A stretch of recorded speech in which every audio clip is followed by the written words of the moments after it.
जय हिंद दोस्तों, रखी खन्ना के चैनल में आपका स्वागत है। दोस्तों आज के इस वीडियो में मैं आपको कुछ महत्वपूर्ण जानकारियां दूंगा, जैसा कि आप पीछे बोर्ड पे देख रहे हैं।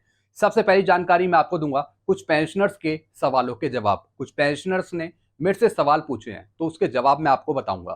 फिर अगली जानकारी मैं आपको दूंगा डीआर के एरियर के बारे में, यानी जो सिविलियंस एम्प्लॉई हैं या फिर सिविलियन पेंशनर्स हैं, उनका एरियर किस तरीके से कैलकुलेट करता है डिपार्टमेंट, कितना टाइम लगता है। और दूसरी तरफ जो डिफेंस के पेंशनर्स हैं, उनका एरियर किस तरीके से कैलकुलेट होता है, कितना टाइम लगता है इस स्पर्श के द्वारा। तो दोस्तों इस पर मैं आपको कुछ आगे जानकारी दूंगा। फिर दोस्तों अगली जानकारी मैं आपको दूंगा मैरिज ग्रांट के बारे में। जो पूर्व सैनिकों को मैरिज ग्रांट मिलता है अपनी बेटी की शादी करने के लिए, तो दोस्तों उसके क्या रूल्स हैं, किस तरीके से आप अप्लाई कर सकते हैं। तो कुछ जानकारी मैं आपको मैरिज ग्रांट के बारे में दूंगा। फिर दोस्तों अगली जानकारी मैं आपको दूंगा पूर्व सैनिकों के वेतन के बारे में। अगर पूर्व सैनिक रिटायर हो जाते हैं फौज से, तो उसके बाद कहीं वो दूसरी जगह जॉब करते हैं, तो जहां वो दूसरी जगह जॉब करते हैं जैसे कि सिविल में, तो दोस्तों उनका वेतन कैसे निर्धारण होता है पुरानी क्वालिफाइंग सर्विस को जोड़कर। तो दोस्तों इस पे कुछ ऑर्डर है, जजमेंट है कोर्ट का, वो भी मैं आपको आगे समझाऊंगा। फिर दोस्तों अगली जानकारी मैं आपको दूंगा, एक लेटर निकला है ministry of information and broadcasting की तरफ से, जिसमें बताया गया है सभी मीडिया चैनल्स को कि जो लाइव कवरेज होती है, जैसे कहीं युद्ध हो रहा हो या फिर दोस्तों कहीं ऑपरेशन किया जा रहा हो, तो उस कवरेज को मीडिया चैनल्स वाले नहीं दिखा सकते। तो इसी पर दोस्तों एक लेटर निकला है ब्रॉडकास्टिंग का, वो मैं आपको आगे समझाऊंगा। तो दोस्तों बस यही जानकारियां जो मैं आपको देने वाला हूं, इसलिए इस वीडियो को आप शुरू से लेकर आखिरी तक देखेगा। वीडियो में आगे बढ़ने से पहले एक छोटी सी अपील मैं आपसे कर रहा हूं। अगर आप पहली बार मेरा चैनल देख रहे हैं या फिर ये वीडियो देख रहे हैं, तो आप मेरा चैनल सब्सक्राइब भी कर सकते हैं, जिसका नाम है रक्षित खन्ना, क्योंकि ऐसी जानकारियां, सही जानकारियां आपको मिलती रहती है इस चैनल के माध्यम से। चलते हैं दोस्तों, आगे बढ़ते हैं। सबसे पहले जो पेंशनर्स ने सवाल पूछे हैं उसके जवाब देते हैं। सबसे पहले पेंशनर लिखते हैं, sir I am in need of my PPO bearing number इतना to see as to why column of date of birth is left blank. यानी स्पर्श पे डेट ऑफ बर्थ का कॉलम ब्लैंक है, डेट ऑफ बर्थ वहां पे mention नहीं है। फिर क्या लिखते हैं, दिस में create problem letter for enhancement of my pay to the tune of 20, 30, 40, 50 और 100% after attaining the age of 80, 85, 90, 95, 100, can anybody help me. यानी ये हेल्प मांग रहे हैं, यानी इनकी डेट ऑफ बर्थ मेंशन नहीं है इस पर्च पे, जिसका असर एडिशनल पेंशन पे पड़ सकता है आगे, जब इनकी एज 80, 85, 90, 95 या फिर 100 पहुंचे। बिल्कुल दोस्तों अगर आपकी डेट ऑफ बर्थ मेंशन नहीं है स्पर्श पोर्टल पर या फिर पीपीओ पे, तो दोस्तों फिर आपको एडिशनल पेंशन नहीं मिल पाएगी जब आपकी एज 80 होगी या फिर 85 होगी या फिर 90, 95 होगी। जी हाँ दोस्तों, यानी जो एडिशनल पेंशन का लाभ है 20%, 30%, 40%, वो आपको नहीं मिल पाएगा अगर आपकी डेट ऑफ बर्थ स्पर्श पे मौजूद नहीं है। तो इसके लिए सबसे पहले आप शिकायत डालें स्पर्श पर, या फिर आप सीपी ग्राम में शिकायत डालें, ताकि जो आपकी डेट ऑफ बर्थ है वो मेंशन हो स्पर्श पे। जी हाँ दोस्तों, सबसे पहले आप अपनी डेट ऑफ बर्थ चेक करें स्पर्श पे, अगर नहीं है तो जरूर डलवाएं, ताकि जब आपकी एज 80 पर पहुंचे तो आपको एडिशनल पेंशन का लाभ मिल सके। इसके लिए सीपी ग्राम में जरूर शिकायत डालें। फिर दोस्तों एक और पेंशन लिखते हैं, good afternoon sir, I saw in Google news day before yesterday. यानी कल इन्होंने गूगल पर एक न्यूज देखी जिसमें बताया जा रहा था कि 2026 से जो पहले आएंगे पेंशनर्स, उनको 8वें वेतन आयोग का फायदा नहीं मिलेगा। तो ये मेरे से पूछ रहे हैं क्या ये सही न्यूज है या फिर फेक न्यूज है। दोस्तों मैं इनको बताना चाहूंगा कि 2026 से पहले जितने भी पेंशनर्स आएंगे, यानी 31/12/2025 तक, उनको 8वें वेतन आयोग का फायदा जरूर मिलेगा। जो भी खबर न्यूज में आ रही है, चैनल्स पे आ रही है या फिर गूगल पे आ रही है, वो दोस्तों गलत खबरें हैं। अभी भी भ्रम फैलाया जा रहा है पेंशनर्स के मन में कि 8वें वेतन आयोग का फायदा पुराने पेंशनर्स को नहीं मिलेगा। हालांकि मैंने ये बात कई बार आपको क्लियर करी है वीडियो के माध्यम से।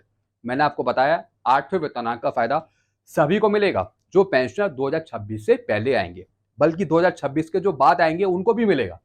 8 सीपीसी सबके लिए एलिजिबल है, चाहे पेंशनर्स कभी भी रिटायर आए हो।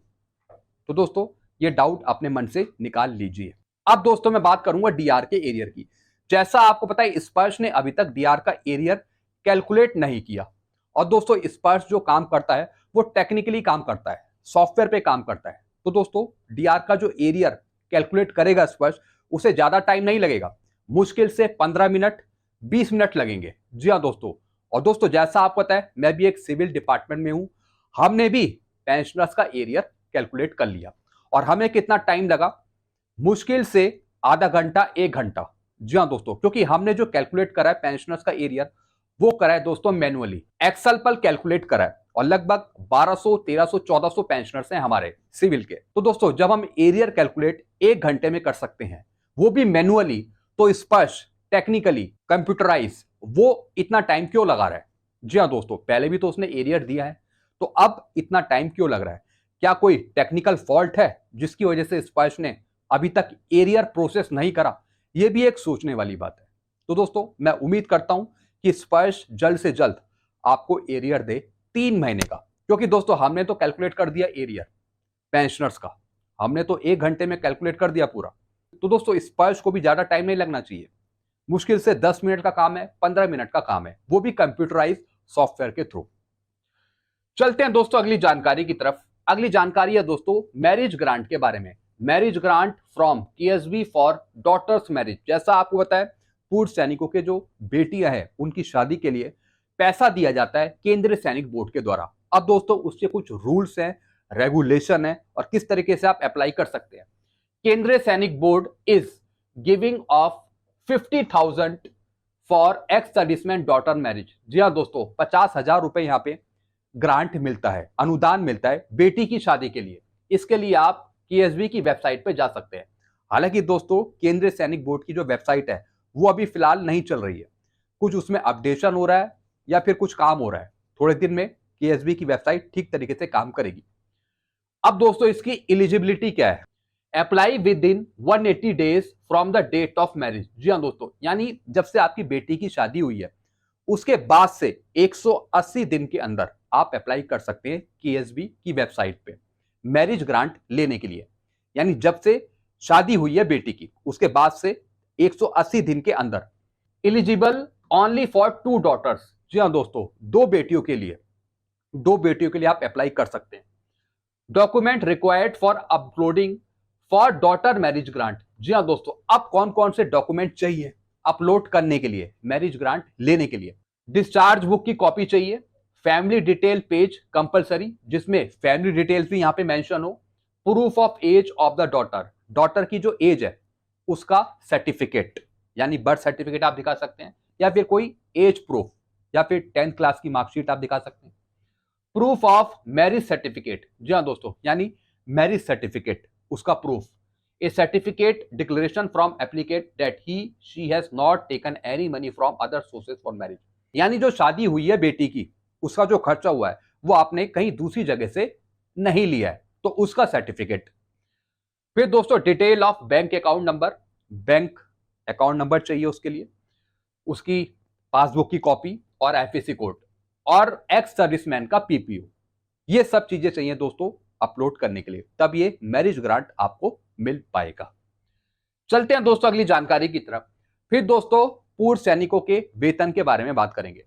पूर्व सैनिकों के वेतन पर निर्णय लेने का निर्देश। जी हाँ दोस्तों इलाहाबाद हाई कोर्ट ने झांसी के जिलाधिकारी को लेखपाल पद पर कार्यरत भूतपूर्व सैनिक याचिकाओं की सेना में की गई सेवा को जोड़कर वेतन निर्धारण के मामले में निर्णय लेने का निर्देश दिया है। जी हाँ दोस्तों इलाहाबाद हाई कोर्ट है जिसमें पूर्व सैनिक की जो सेवा हुई है पुरानी डिफेंस में उसको जोड़ा जाए किसी दूसरी सर्विस में, तब जाकर टोटल सर्विस का यहां पे बेनिफिट दिया जाए पेंशन जाते वक्त किसी दूसरी जॉब से। जी हाँ दोस्तों, कई बार ये सुनने में आता है कि पूर्व सैनिक रिटायर तो हो जाता है फौज से, उसके बाद कहीं वो दूसरी जगह जॉब करता है जैसे कि सिविल में, तो सिविल से जहां से वो रिटायर हुआ है तो उस टाइम पेंशन की कैलकुलेशन के लिए जो उसकी पुरानी सर्विस है फौज की वो जोड़ी नहीं जाती, जिसका नुकसान पूर्व सैनिक को होता है। तो दोस्तों ऐसे कई कोर्ट के निर्णय हैं, यानी आप कोर्ट केस करके भी आप इसका फायदा ले सकते हैं। यानी जो आपकी पुरानी सर्विस है चाहे एयरफोर्स की हो, चाहे नेवी की हो या फिर आर्मी की हो, तो जितनी आपने सर्विस करी 15 साल 20 साल, तो वो भी जोड़ी जाए दूसरी सर्विस में, तब जाकर टोटल क्वालिफाइंग सर्विस में आपकी पेंशन बनाई जाए और जो आपके अदर बेनिफिट है पेंशन के वो भी बनाए जाएं टोटल सर्विस के आधार पे। तो दोस्तों ऐसी एक निर्णय था इलाहाबाद हाई कोर्ट का, जिसमें यही निर्देश दिया गया, यानी जो पुरानी सर्विस है उसको जोड़ा जाए दूसरी सर्विस में, तब कैलकुलेशन करी जाए पेंशन की और अलग बेनिफिट की। चलते हैं दोस्तों अगली जानकारी की तरफ। फिर दोस्तों एक लेटर निकला है ministry of information and broadcasting का, भारत सरकार की तरफ से, जिसमें दोस्तों ये एड्रेस करा गया है सभी मीडिया चैनल्स को। जी हाँ दोस्तों, चाहे दोस्तों मेरा चैनल हो या फिर कोई दूसरा चैनल हो, जितने भी मीडिया चैनल्स हैं उनसे आग्रह करा गया है, उनसे रिक्वेस्ट करी गई है। क्या करी गई है? सभी मीडिया चैनलों को रक्षा अभियानों और सुरक्षा बलों की आवाजाही का सीधा प्रसारण ना दिखाने की सलाह के संबंध में। जी हाँ दोस्तों, यानी जो ऑपरेशन चलते हैं, चाहे वो आर्मी के ऑपरेशन हो, चाहे फिर वो किसी नेवी के हों, एयरफोर्स के हों, यानी जो भी लाइव कवरेज चलती है, चाहे वो युद्ध की चल रही हो, चाहे कोई ऑपरेशन चल रहा हो कहीं भी, तो उसकी जो लाइव कवरेज है वो कोई मीडिया चैनल नहीं दिखाएगा अपने चैनल पे, नहीं तो गलत फायदा जो दुश्मन से वो उठा सकते हैं। जी हाँ दोस्तों, यानी जिसके अगेंस्ट कार्रवाई हो रही है, अगर वो इन चीजों को देखते हैं तो दोस्तों पहले ही वो जानकारी प्राप्त कर लेते हैं कि भैया इस जगह कोई ऑपरेशन चल रहा है। तो दोस्तों इन सब चीजों से बचने के लिए जितने भी चैनल्स हैं उनसे आग्रह किया है कि कोई भी जवानों का लाइव ऑपरेशन नहीं दिखाया जाएगा मीडिया चैनलों में। राष्ट्रीय सुरक्षा के हित में सभी मीडिया प्लेटफॉर्म, समाचार एजेंसियों और सोशल मीडिया उपयोगकर्ता को सलाह दी जाती है कि वे रक्षा और अन्य सुरक्षा संबंधी कार्यों से संबंधित मामलों पर रिपोर्टिंग करते समय अत्यधिक जिम्मेदारी बरतें और मौजूदा कानूनों और नियमों का सख्ती से पालन करें। जी हाँ दोस्तों मेरे चैनल के माध्यम से सिर्फ इंफॉर्मेशन दी जाती है। कोई लाइव कवरेज हो गई या फिर कोई जहां पर युद्ध स्तर चल रहा हो या फिर कोई ऑपरेशन चल रहा हो, उसके ना ही कोई वीडियो दिखाए जाते हैं और ना ही ऐसी कोई जानकारी दी जाती है। ये उन चैनलों के लिए है जो दोस्तों लाइव कवरेज दिखाते हैं किसी ऑपरेशन की, चाहे वो आर्मी से रिलेटेड हो, चाहे वो किसी नेवी से रिलेटेड हो या फिर एयरफोर्स से रिलेटेड हो। यानी भारत सरकार ने सभी चैनलों को ये स्ट्रिक्टली आदेश दिया है कि कोई भी लाइव कवरेज या कोई ऑपरेशन चल रहा हो वो नहीं दिखाया जाएगा किसी भी चैनल के द्वारा। अगर दिखाया जाता है तो उस पर सख्त से सख्त कार्रवाई हो सकती है। तो दोस्तों ये लेटर उसी के लिए निकाला गया है, सभी मीडिया चैनल्स को समझाने के लिए। तो दोस्तों बस यही जानकारियां थी जो मैं लेकर आया था। आई होप सारी जानकारी आप अच्छे से समझ होंगे। वीडियो आपको पसंद आता है तो वीडियो को आप लाइक कर सकते हैं और चैनल को आप सब्सक्राइब करना मत भूलेगा। Thank you so much.